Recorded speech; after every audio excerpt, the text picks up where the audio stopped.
তুমি কি ইংরেজিতে কথা বলতে গিয়ে থেমে যাও, ভাবো গ্রামার ভুল হয়ে যাবে? আজ আমি তোমাকে একটা সত্য কথা বলি, ইংরেজি শেখার জন্য গ্রামার এক্সপার্ট হওয়া লাগে না। এই ভিডিওতে আমি তোমাকে ইংলিশ বেসিক গ্রামার একদম সহজ ভাষায় বোঝাবো, যাতে ভয় নয় কনফিডেন্স আসে। চলো শুরু করি। পার্ট 1, গ্রামার আসলে কি? গ্রামার মানে কি জানো? গ্রামার মানে হলো সঠিকভাবে বাক্য বানানোর নিয়ম। যেখানে আমরা বাংলায় বলি আমি স্কুল যাই কাল, এটা হলো কি? এটা হলো না। তাহলে সঠিকটা হলো আমি কাল স্কুল যাই। ইংরেজিতেও ঠিক একই জিনিস, ভয় পাওয়ার কিছু নেই। গ্রামার ইকুয়াল রুল, রুল বুঝলেই কাজ শেষ। পার্ট নাম্বার 2, সেন্টেন্স এর বেসিক। ইংরেজির যে কোনো বাক্যে থাকে সাবজেক্ট মানে যে কাজ করছে, ভার্ব মানে কি কাজ বা ক্রিয়া, অবজেক্ট মানে কাকে। এক্সাম্পল দেখো, আই ইট রাইস।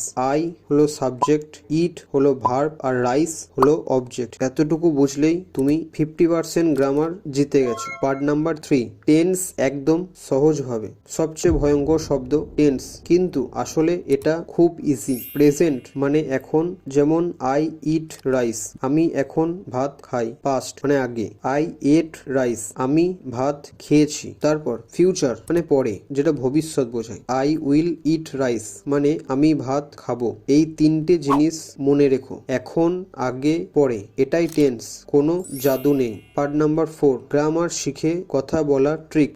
সবচেয়ে বড় ভুল জানো? আগে গ্রামার পারফেক্ট করব, তারপর কথা বলবো। না, সঠিক নিয়ম হলো আগে কথা বলো, ভুল হবে, ভুল করলেই গ্রামার শিখবে। একটা সিম্পল সেন্টেন্স বলো, আই এম লার্নিং ইংলিশ। এই লাইনটা তোমার কনফিডেন্স বাড়াবে। লাস্ট অ্যাডভাইস, তুমি ইংরেজিতে খারাপ না, তোমার গ্রামার খারাপ না, তুমি শুধু প্র্যাকটিস কম করেছো। প্রতিদিন 5টা বাক্য বলো, ভুল হলেও বলো। একদিন তুমি নিজেই বলবে ইংলিশ আসলে ইজি। যদি তুমি চাও আমি ইংলিশ গ্রামার একদম জিরো থেকে শেখাই, কমেন্টে লেখো স্টার্ট ইংলিশ আর ভিডিওটা সেভ করো, কারণ প্র্যাকটিস এখান থেকেই শুরু।